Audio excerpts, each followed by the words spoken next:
Hi and welcome to the Geek Legion of Doom. This is a horror movie review and I'll be having a look at Savage. Savage is a 2013 movie, and basically the kind of quick way I can sum it up, if you were to take Crow and then you smash it in with I Spit on Your Grave, you'd come out with this. Now this is actually a really decent sort of low budget B-movie type horror film.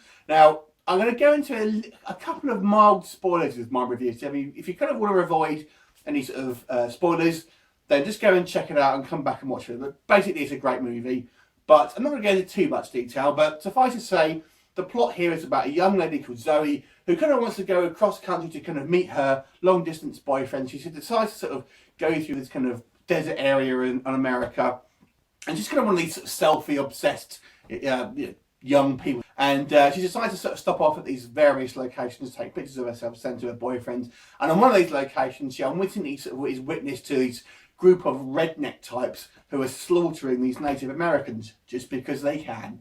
And they kind of witness that she's obviously seen them. They kidnap her, take her back to their sort of little camp place and brutally rape and torture her.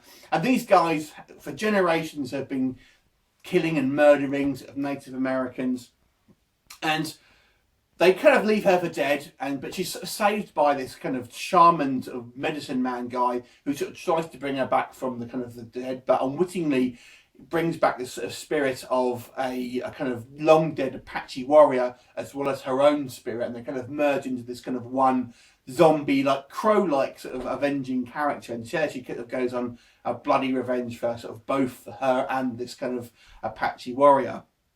So that's essentially what I mean. It's very much like those two, kind of I Spit on Your Grave and The Crow.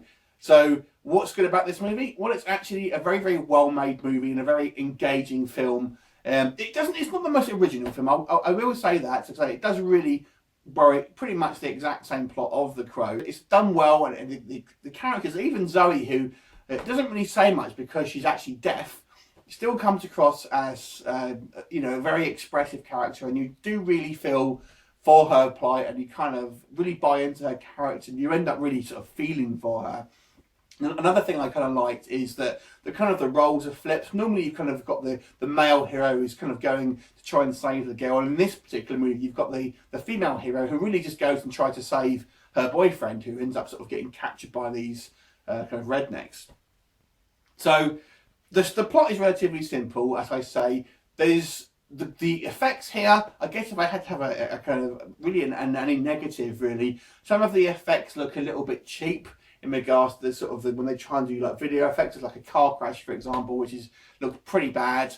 But it's obviously a relatively low budget film, and that's really the only negative thing I can sort of say about this movie, apart from it maybe not being particularly original.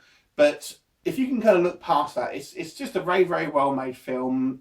Great characters. Gore-wise, they do something interesting, but it's fairly gory, and the actual practical effects are pretty good, but there's quite a lot of times where they kind of pan away and you kind of don't see the actual kills on screen, but there are other times where you will see the kills on screen, so they kind of have about 50-50.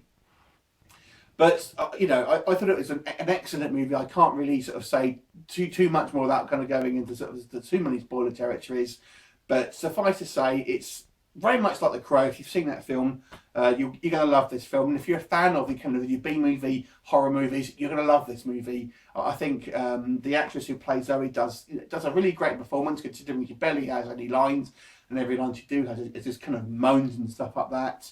So you do buy into her character. I guess you could say maybe some of the characters come across as a little bit cliche, but this is just a film to entertain. Okay, if you're sort of comfortable with kind of rape movies and that sort of thing, you may get uncomfortable. It's not as kind of explicit as something like Spit on Your Grave, but obviously the implied violence is kind of there, and so it may make some people feel a little bit uncomfortable. But overall, this is a great movie. I really, really enjoyed it. I thoroughly recommend it. I'm going to give it an 8.5. Go check it out. Have you seen it? Leave me a comment if you have seen it. Let me know what you think, and I will look forward to seeing you next time. Bye for now.